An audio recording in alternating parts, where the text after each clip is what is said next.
Hello, my name is Kenora Tigre, Crawford County Coordinator and Master Gardener. Today we're here to make a mason bee house. What are mason bees and what do they do? Mason bee is the name that is now commonly used for species of bees in this genus Osmia of the family Megalichilidae. Marty, the mason bee, is here to show you how to build him a new home. Mason bees are named for their habitat of using mud or other masonry products in constructing their nest, which are made in naturally occurring gaps, such as between cracks in stones or other small dark cavities. What do mason bees do? A mason bee will fill as many nesting tunnels as she can during her roughly 4-week lifespan. A mason bee will pollinate profusely as she forages for food to supply her nest. Then she dies. The eggs hatch into larvae and consume the pollard nectar masses. Inside the nesting chambers, eggs begin their transformation into adult bees. Let's begin making a mason bee house. Supplies needed: 8.5 by 11 paper cut in half to equal 8.5 by 5.5. Tape, scissors, full-size pencil, clean can of any size, a wire coat hanger or any wire or strong string, a chain to hang your can if needed. You will need the help of an adult when cutting your paper and bending your hanger around your can to secure. There are 5 steps to making your bee house. Step 1 is cutting your paper. Step 2 is making a bee tube. Step 3, securing your bee tube. And step 4, finishing your bee tube, and finally step 5, hanging your bee home. Step 1, cutting your paper. It's better to use a half a sheet and not a quarter of a sheet.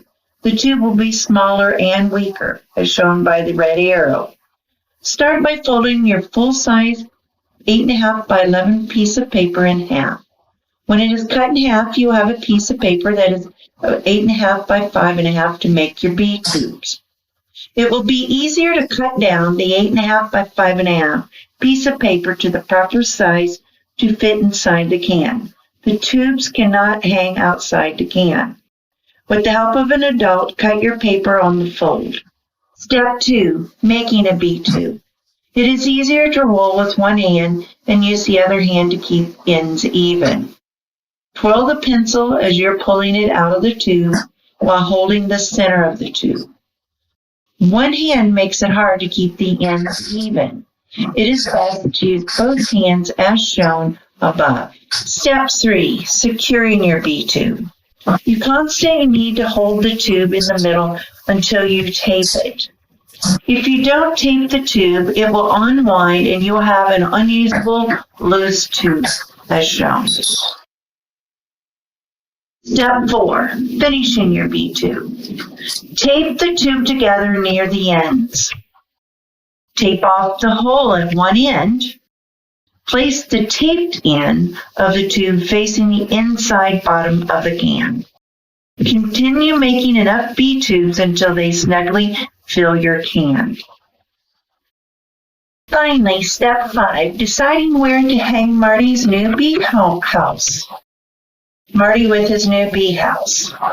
Before you hang your bee house, get the help of an adult to wrap your coat hanger or wire around the outside of the can, as shown in this photo.